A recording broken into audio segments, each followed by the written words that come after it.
Hello, Aubrey. How's everything going today? I'm great, Lindsay. How are you? I am great. I'm excited to be here. What are we getting into? A super important topic for our listeners. Yes, we're talking about business emails today. Any email, really, but especially business emails. And I have a question for you to start out. Okay, let's do it. Why would you say, Lindsay, why is it a really big problem to mess up the ending of a business email?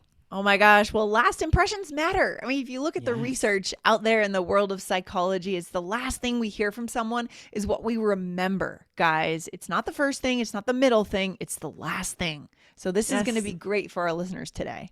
exactly. That last impression is so vital. You want to make sure that you're ending it appropriately with tone, formal versus informal, grammar, vocabulary, having those native natural phrases. So you're ending emails the way a native speaker would. Yes. And is this episode from a listener question?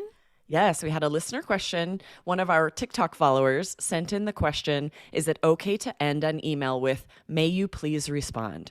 And I have seen students and, language learners end emails this way. And Interesting. so it's a really excellent question. I know our Great listeners question. are probably thinking, I have definitely ended emails that way. So Okay. this is going to be a good one to dive into.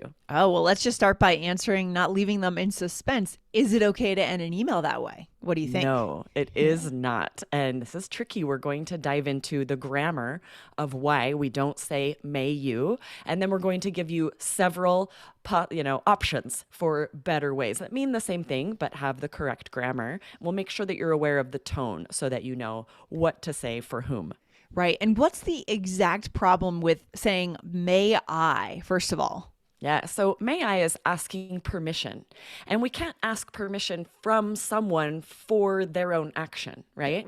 So Right. it's sort of illogical, but we don't think about it if we just say it. You have to kind of sit back and think about, well, what does this actually mean? I So love we it. can't use the word may with No. the second person pronoun you if we're making a request. Yes. Okay. Let's give our listeners a great alternative. What exactly should they say instead of that? Yeah. So, first of all, we want to refer you to a really good recent episode. We shared some great phrases like, please respond ASAP or at your earliest convenience. So, go back if you missed it and check out episode 1845, how to show urgency when you end business emails. And then we Yes. have some other options because those were very specific to showing urgency when you Okay. need someone to respond right away.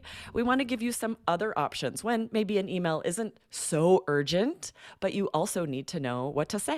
Yeah, guys, go and check out also our new Business English podcast where we address all of the business related topics that you have, right? All Ears English podcast is great. You can stay subscribed. We go into everything, but this new business podcast focuses 100% on career English, emails, presentations, meetings, small talk with your colleagues. So go and search for that. Aubrey, how can they find that podcast, by the way? Yes, wherever you find your podcast, search All Ears English and you'll see all three of our podcasts. And make sure to follow all three. But the one that says Business English is our exciting new podcast. You don't want to miss out on that one. Yeah, Aubrey, the response to that has been so good so far. I'm so amazed reading our reviews from our listeners. They are super excited to have a resource just for business English. Yes, I know. I wish I had that in French and Spanish. It's so nice to have it be more topical. So you True. know you're getting exactly what you need. Yes, so exciting. Yes. Love it. Okay, so let's get deeper into this question. Yeah, we're going to give you guys some great phrases here. The first, I use this all the time. Of course, you can't say may you, but you can say could you. Could you please respond when you have a chance, right? Yeah, I love I that. love when you have a chance, if something isn't Mm. super, super urgent, to let people know, when you have a moment, when you have a chance is a very native way to say, like, this does need attention, but I'm respecting your time. Yeah, I would say that's friendly, that's cooperative, right? When you have a chance. It's a kind of back and forth. It's not putting intense pressure because, you can't say that everything needs to be done ASAP, right? Because that just Exactly. kind of takes the meaning out of things. It's When like you the say boy who cried cry wolf, wolf. right? If Exactly. every email is Yeah. ASAP, Right. as soon as possible, then, Nothing we're going to is. not take anything seriously, right? If I got an That's email from someone and they said ASAP every time, be like, okay, what's really urgent here? that's funny. That must be so cultural because that's exactly what I was thinking too. is that crying wolf, right? Saying that everything matters, therefore nothing matters. So avoid that, guys. Here's the next phrase that you guys should be writing down right now. Would you please get back to me ASAP? And here's where we warn you, use that sparingly. Right, Yeah, Aubrey? you definitely can hear. So we're saying you can say could you or would you instead of may you. And you can again say, would you please get back to me when you have a chance, right? Yes. Would you please respond as soon as you can? Or, there's certainly options here depending on urgency, but also grammatically, right? Could you? Would you? Both totally perfect grammatically. So there are different options at the beginning of the sentence and at the end of the sentence. There are different things that we can mix and match here, right? Yes. And then third, can you? Like, can you please let me know right away? Or just, can you please let me know when you have a chance, right? I use this a lot. If I am asking a question, I'll often end the email with, let me know. Let me know right away, or can you let me know when you get a chance? Yes. In your mind, Aubrey, we can do this in another episode. So guys, hit follow on this show. But what is the difference between can you please respond right away and could you please respond right away? They're very similar. Yeah, right. I feel like they're quite interchangeable. Can is a little more direct, right? Can you respond? Can you please respond? Is a little more direct. Both would you and could you are less direct and therefore maybe a little more respectful of someone's time. I agree. Just slightly more direct can is. I love it. Okay, what about why should we not use will you please? I bet a lot of our listeners are asking themselves this question. Yes, definitely. I really avoid ever saying, will you please do that? Because it is very forward and sounds very demanding. And there are so many better options that aren't demanding. And it's just almost feels a little rude, wouldn't you say, Lindsay? I also, I think it's more confrontational and I also think it's more spoken. I would tend to use that more in an argument with someone. Like, will you please start putting your dishes in the dishwasher?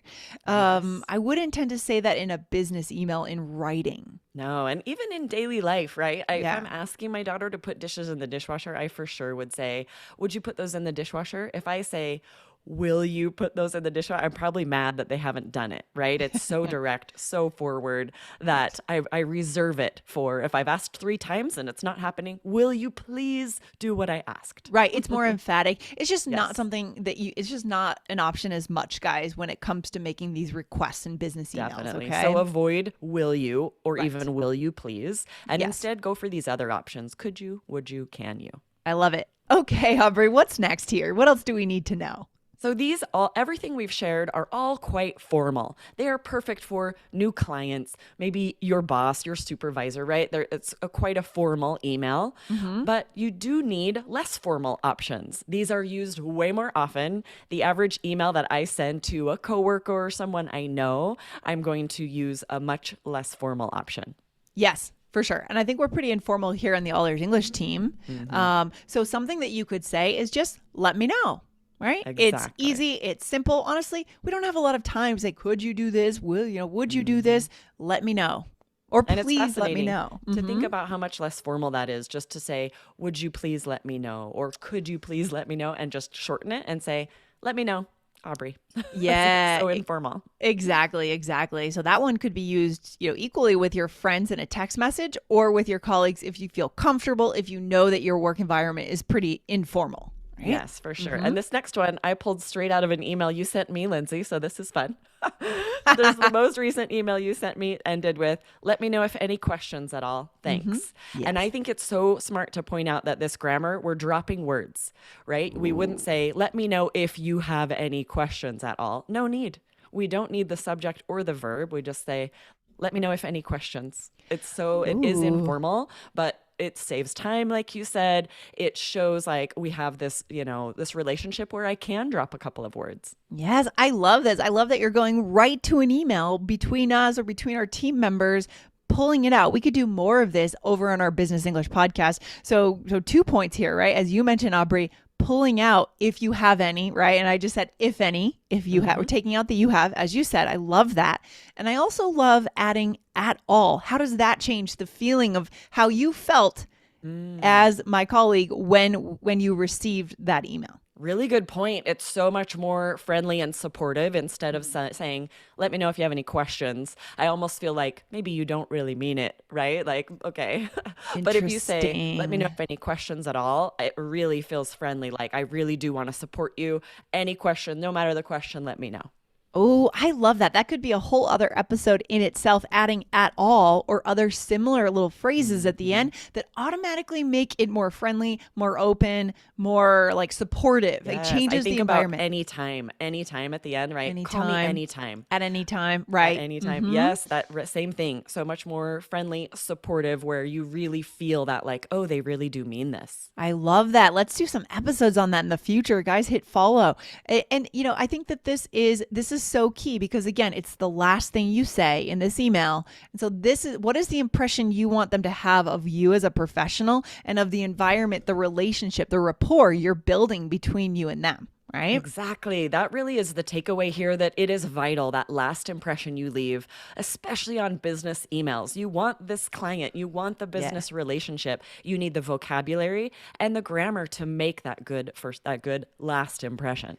You got it, guys. So pay a lot of attention to the beginning, yes, but also the end of your email. It's not like you just finish it up and don't worry about it. It's the most important part. So pay a lot of attention to that. Love it. So Yes, good. exactly. This is really Great, fun, Lindsay. So useful. great topic today, Aubrey. I'll see you in the next one very soon. Awesome. See you later. Bye. Bye.